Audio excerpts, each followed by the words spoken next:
On the Record, Updates and Echoes, a podcast by the Pocahontas Record-Democrat. I'm Erin Summers. A big thank you to our July sponsor, the Pocahontas County Fair Board.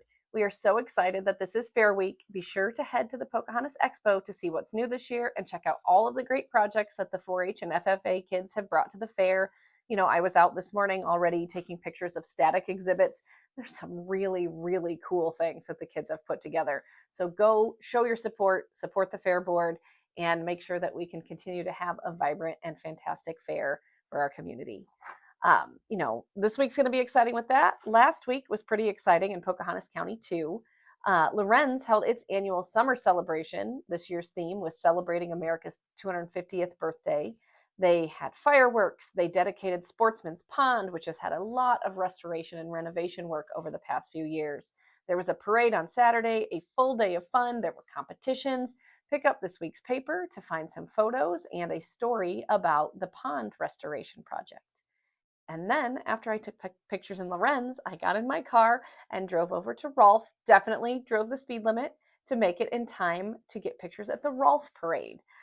It was rodeo weekend and Greater Rolfe Days, so there was a lot going on there too. And I have parade pictures for this week's Record Democrat. On July 7th, Senator Charles Grassley visited BrandFX in Pocahontas. We were able to tag along for the tour and the town hall meeting. I really thought that the BrandFX employees asked a lot of really good and insightful questions. It was probably one of the better town hall meetings that I've attended. They really, really had good questions. They weren't pushy or aggressive. They were curious and were hoping to get some answers. The whole story and some photos are in this week's papers.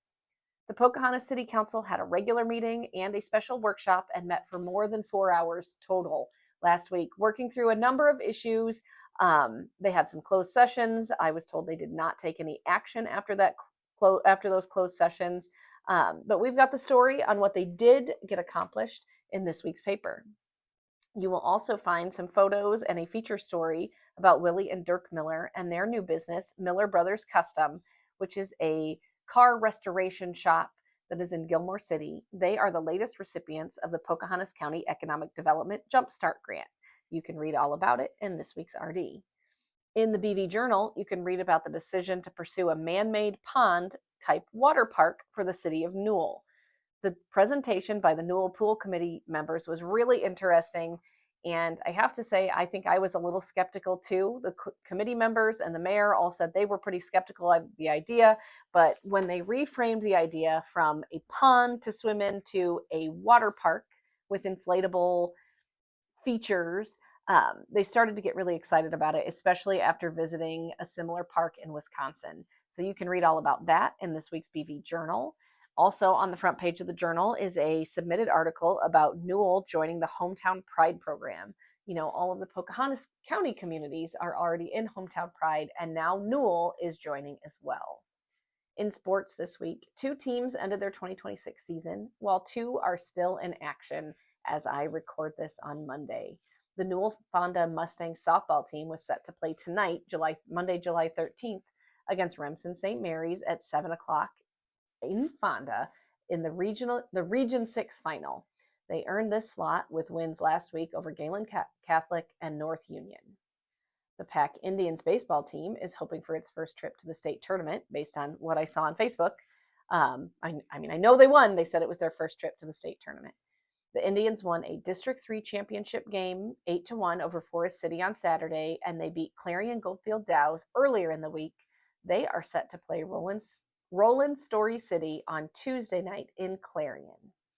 The Pack softball team lost their game July 8th in a Class 2A Region 5 quarterfinal round game to Westwood. The Newell-Fonda baseball team ended its season July 7th in Kingsley. The Mustangs ended their season 8-18.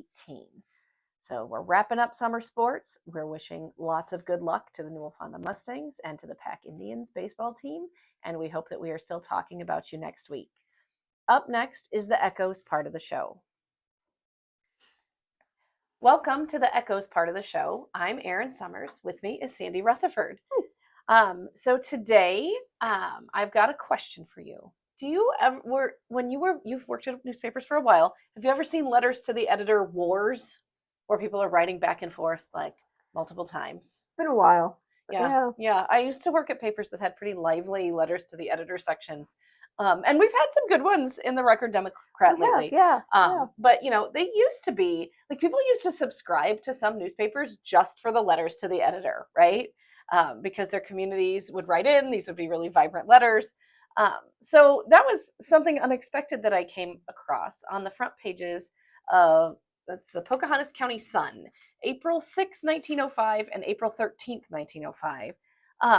They have these letters to the editor that are literally just dispatches from local folks who went to other states. I mean, yeah, the one said that, lots of people had asked, and so they decided just to put it as a letter to get to everybody. Get it to everybody, right? Like someone's mom is tired of passing it around, or she's tired of telling the story. I don't know. These are just like regular people who were traveling the country. And I thought, oh, what a fun way. I mean, I love to travel. What a fun way to sort of see what the country looked like and what travel looked like. So, of course, right. I'm jumping right in. I got to read them. So the first one was written by a Julia Curtis Reynolds, and I assume she was from Lorenz, and she wrote a letter from Santa Barbara, California. The transition from our Middle West march with its winds and mud to the lilies and roses of California is so startling that one doubts it at first, lest it not all be a dream. Like, and now, as anyone who's been on an airplane or gone on a road trip in the winter, just from somewhere cold to somewhere warm, I get that. Oh yes. It's sad when you come back to the cold. So sad. I did not get the impression that she was coming back anytime soon, although she does reference that a little bit. She continues, my journey was an exceedingly pleasant one, with the exception of the first day, which was a succession of changes and waits. A change in wait of 2 hours at Alton, another at Sioux City, and a night in Omaha, all conspired to fill me with dread as to the rest of my trip. But as soon as I found myself on the Overland Limited, all woes were at an end. Traveling has certainly been reduced to an art. Instead of hardship, it is a luxury, and I was truly awfully sorry when the journey came to an end. The train provided a splendid library, excellent service in the dining car, and an observation car at the rear of the train, from which one beheld the wonders of the universe. Or so it seemed to me. Imagine sitting out there on a moonlight night and counting the sentinel peaks of the mountains, or listening to the wolves afar in the ravines of the Nevada hills when we stopped for water at a tank station. She goes on quite a bit about the scenery, the mountain air in Ogden, Utah, the train crossing the Great Salt Lake, and all the flowers all over California. But she really was such a Midwesterner. And she says, and yet, despite all the beauty, one, at least a Vermonter, so she must have originally been from Vermont, would not care to live in California forever and a day. Even paradise would pall if it were it not for the serpent, and there is no flaw in California weather. I can imagine actually longing about Christmas time for a good Atlantic blizzard. Now, I lived in Hawaii for 8 years. I did not miss the snow. I hear there are people who live there who miss the snow. I did not long for a blizzard. I loved going to the beach at Christmas. It was fun. I was not sad about it. I laughed when people got snowed in. And, God's sense of humor. I moved somewhere even snowier than where I grew up after we left Hawaii. I feel like I wouldn't miss it until I was back in it. Does that make sense? Yes, I do kind of, now that we're here, there are days, maybe a super hot July day that I think would be nice to be in like cozy pants and cold outside, but not much because I love summer. But yeah. I also hope someday I can take a trip on a train. That just sounds amazing. I know. I was thinking that too. I thought that sounds so much more pleasant than flying somewhere. Oh, I just think it'd be fun. Yes. So that wasn't the only letter on the front page. So I don't think this editor had to do much work, man. He just took letters from people. John Fearheller wrote from Idaho Falls directly to the newspaper's editor, apparently at the editor's request. We went through lots of rough country and lots of fine country. We were on the road 7 days and 6 nights. I like this country better than Iowa. We are right between the mountains, and it looks fine to see big hills on each side of us. A man does not like this country at first on account of the sagebrush. There is lots of it here where the land is not farmed. Yet the land that is under cultivation is just like a garden. It is level and clean so the water can be run over it.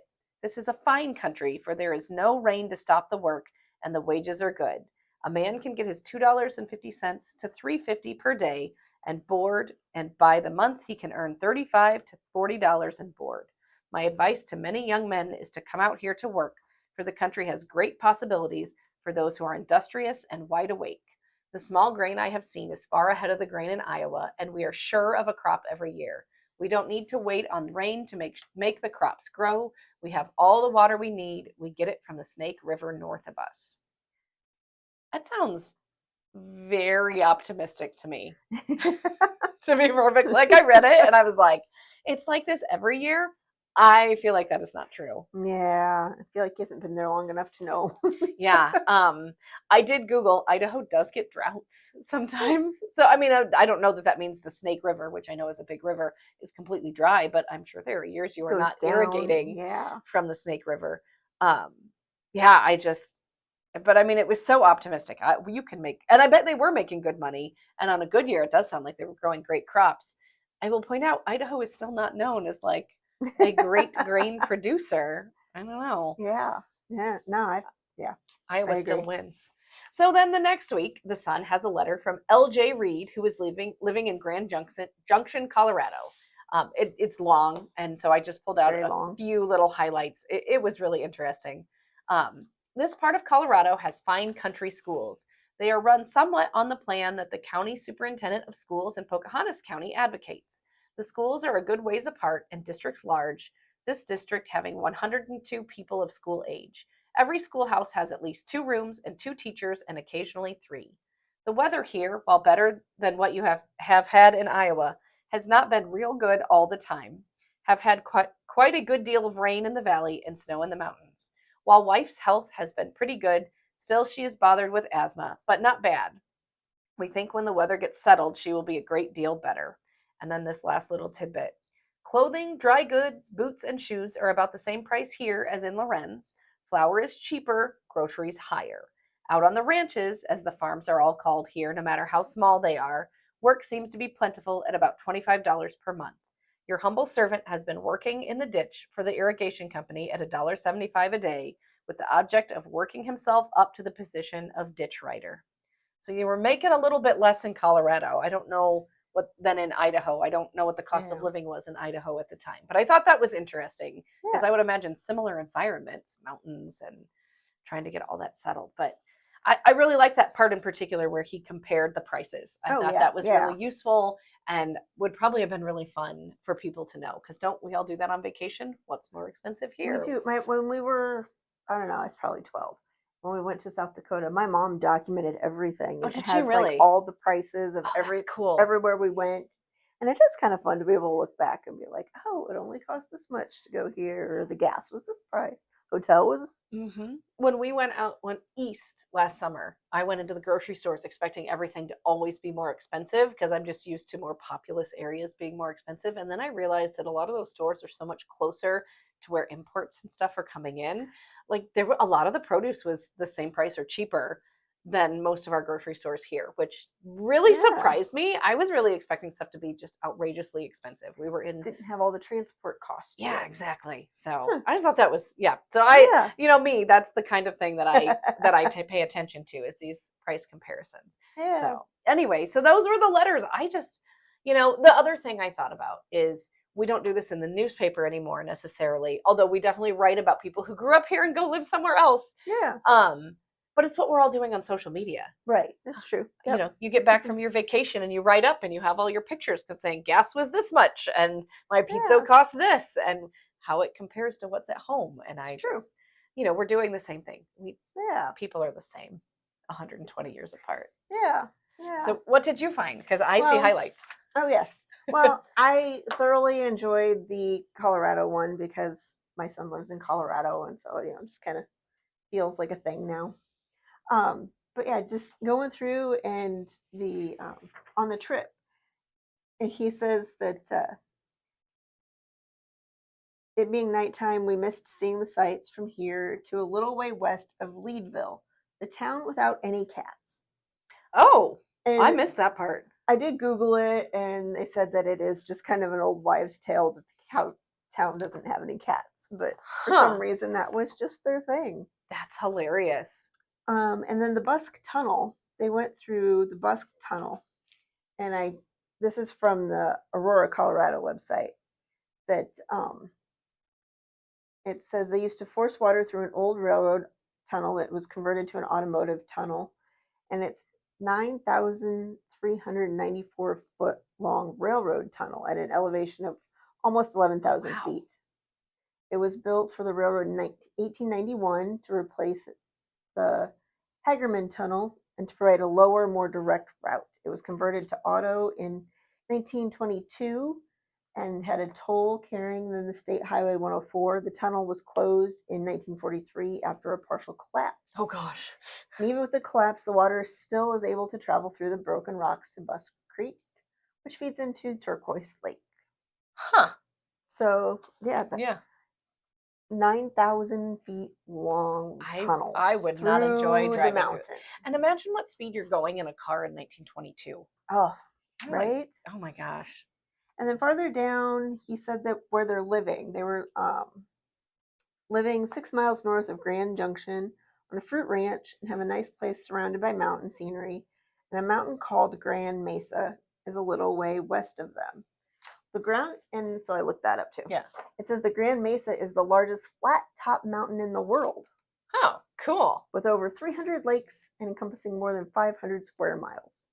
And it's 10,000 feet above sea level. Oh, that's cool. I mean, a flat top mountain. I bet that just looked like another planet. Just, yeah. To someone who'd grown up here and had never traveled away from here. Yeah. So I thought that was interesting. I also just happened to compare the two pages and realized that all the ads are the same. So like they only changed the 3 columns in the middle.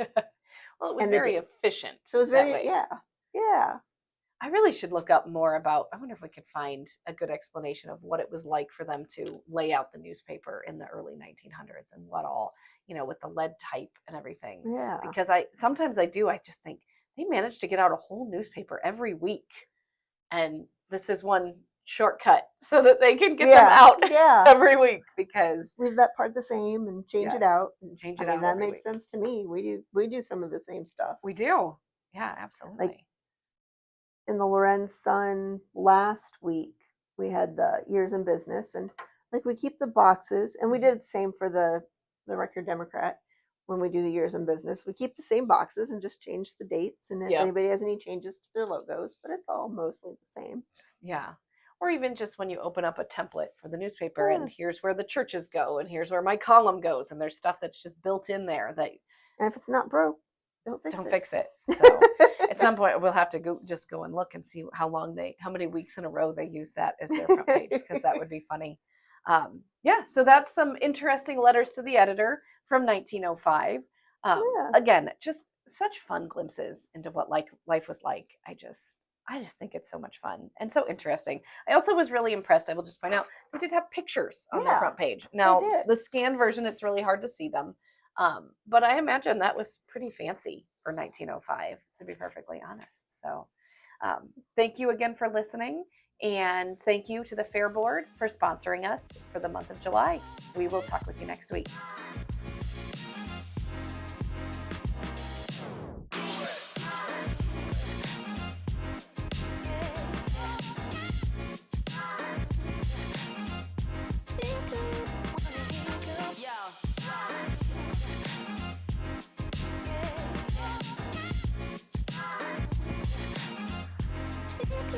Wanna hear you go.